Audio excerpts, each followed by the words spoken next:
Hey again, Duncan here. I'm at the Intervale Center right here on our Calkins Trail. I'm the Natural Area Stewardship Coordinator, and what we're doing here is we're doing a little restoration planting of Ostrich Fern. So this is a silver maple ostrich fern riverine floodplain forest. And what you may see the absence of is ostrich fern.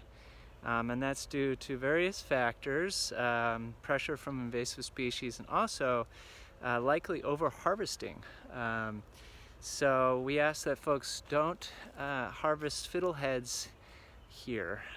If you could so kindly refrain from doing that. Even responsible harvesting of fiddleheads, repeated harvesting will diminish the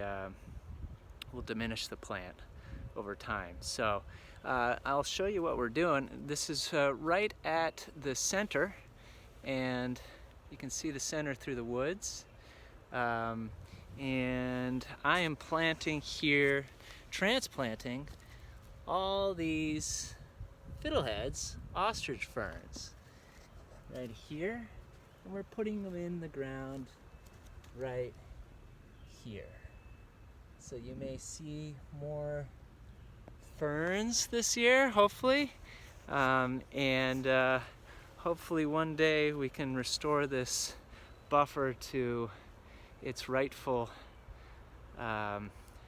place. All right, thanks so much for listening and watching. I'll see you around.